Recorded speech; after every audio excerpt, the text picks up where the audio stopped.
Professor Eduardo na área para mais um vídeo. Nós estamos aqui na aula de número 3, Evangelhos. E agora nós vamos falar do evangelista Mateus, que na organização dos evangelhos é o primeiro evangelista aí dentro dessa lista. A abreviatura de Mateus é MT. Uma das coisas que você, estudante de teologia, precisa aprender são abreviaturas. Todo livro da Bíblia, quando ele vai ser colocado numa referência, ele precisa ser abreviado. E a abreviatura de Mateus é MT. A datação provavelmente fica entre 50 e 75 depois de Cristo. Lembrando que as datas bíblicas elas são aproximadas. Aqui nós temos um período, por exemplo, de 25 anos. Não tem como cravar exatamente o ano que esse livro foi escrito, apenas o período. A autoria, embora esse evangelho não identifique o seu autor de maneira explícita, a antiga tradição da igreja vai atribuir a Mateus, aquele apóstolo que era um antigo coletor de impostos. E os cobradores de impostos naquela época, os publicanos, eles eram odiados pela população. O conteúdo do Evangelho de Mateus, na realidade, é um evangelho voltado para os judeus. Mateus ele vai mostrar Jesus como o Messias prometido desde a antiguidade. Mateus ele vai apresentar Jesus como Rei dos Reis. É muito importante esse público-alvo que é o judeu e a maneira como o Messias é apresentado, como rei. A ação sobrenatural do Espírito Santo vai ganhar muito destaque, né? Um destaque particular no Evangelho de Mateus, aparecendo amplamente em cada fase do ministério de Cristo. A ação sobrenatural do Espírito Santo, os milagres, os sinais. Mateus vai dar um foco especial para essas manifestações sobrenaturais do Espírito Santo. Quando se utiliza do termo Filho de Deus, o Evangelho de Mateus confere a Jesus uma relação direta como mediador. Então Jesus ele é representado como o Senhor da igreja. A nova comunidade está separada para viver a ética do reino dos céus. E uma curiosidade, Mateus não traz o reino de Deus. Por que não o reino de Deus e sim o reino dos céus? Porque o seu público-alvo é o judeu. E o judeu não toma o nome de Deus em vão. Então sempre em Mateus vai aparecer reino dos céus e nunca reino de Deus. Ainda no conteúdo, foi por intermédio dele, né, do Espírito Santo, que Jesus ele foi concebido no ventre da Virgem Maria. Foi também por intermédio do Espírito Santo que o Messias foi levado para o deserto para ser tentado.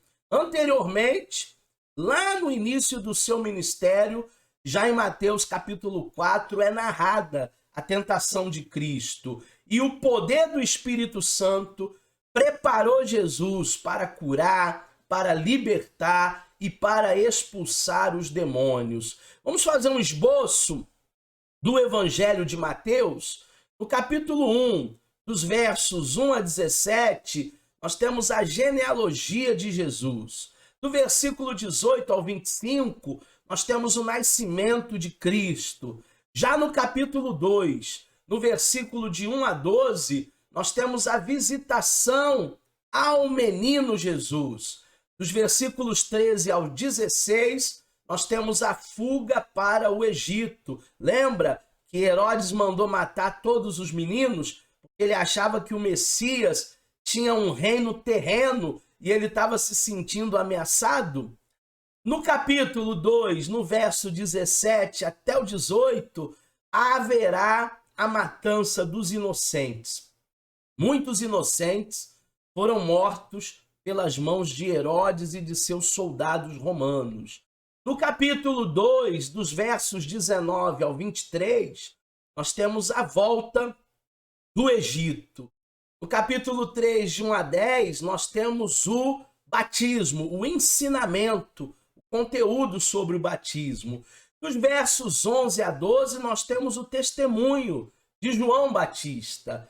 E nos versículos 13 a 17, nós temos Jesus Cristo sendo batizado, né? Aqui já é o batismo de Jesus propriamente dito, quando ele ouve uma voz do céu que dizia: esse é o meu filho amado, a quem eu me comprazo. E o Espírito Santo, ele desce em forma de pomba. Ainda dentro do esboço, no capítulo 4, nós temos a tentação de Cristo lá no deserto.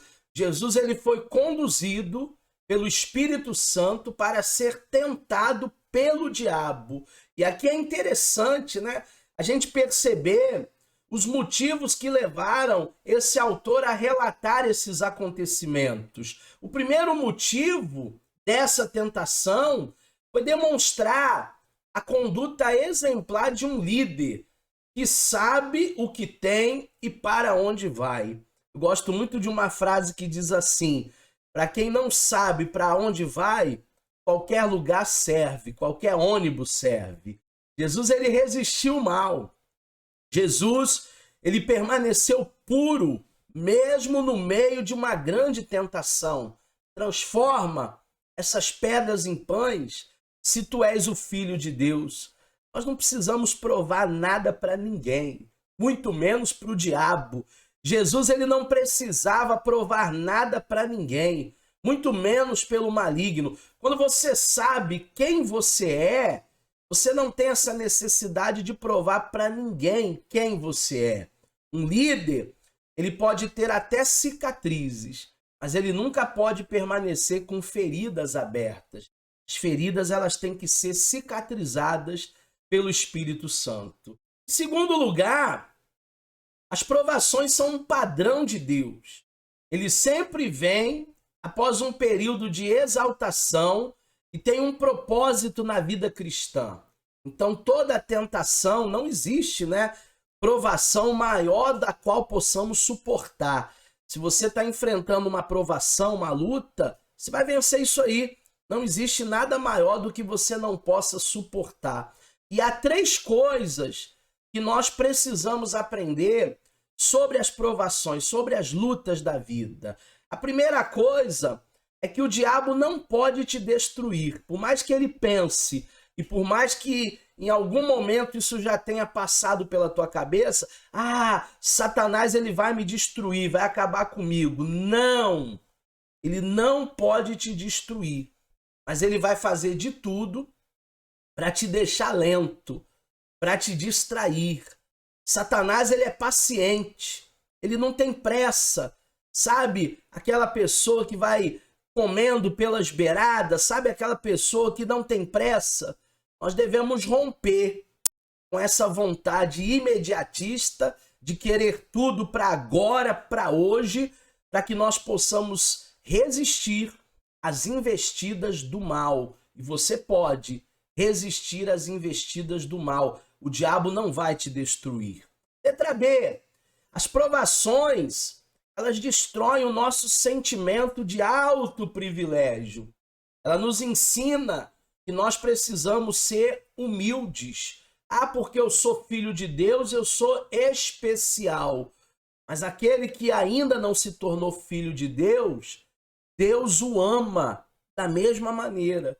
Porque Deus abomina o pecado, mas ele ama o pecador. Nós não somos melhores do que ninguém.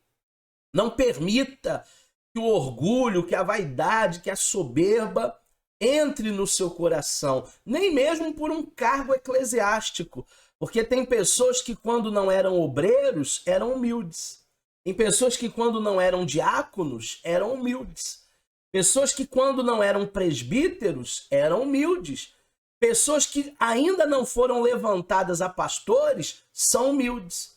Mas é só receber uma carteirinha, um diploma, um cargo eclesiástico, que muita gente deixa subir para a cabeça. Cuidado com o sentimento de alto privilégio. Cuidado em se achar um homem justo, reto, que se desvia do mal e por isso você não vai experimentar o mal. Jó experimentou o mal, mesmo talvez passando por esse sentimento de alto privilégio, de justiça própria. Letra C. A provação também fortifica a fé dos cristãos, servindo como um fogo que tempera o metal. Olha que coisa linda! A provação vai fortificar a tua fé, porque o ouro é provado no fogo. Se for palha, se for feno, vai queimar. Mas se for ouro, será purificado a cada dia mais e fortalecido. Terminando o nosso esboço, esse estudo de Mateus, nos capítulos 5, 6 e 7, nós temos o Sermão da Montanha. Quando você for pregar, quando você for ministrar, estude os 3 capítulos, que nós chamamos na exegese de perícope. Estude o texto todo. E aí, você separa uma das partes para que você possa ministrar na tua pregação. No capítulo 12, nós temos a cura de um endemoniado, cego e mudo.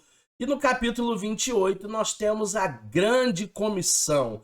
E ele continua fortalecendo você e comissionando você para o ID. Essa foi a nossa aula de número 3 da disciplina Evangelhos. Nós comentamos aqui o livro de Mateus. Espero que você se aprofunde a cada dia mais e esteja preparado no final desse módulo para a tua avaliação, tá bom? Vamos para a aula de número 4? Vamos estudar o evangelista Marcos? Eu te espero lá.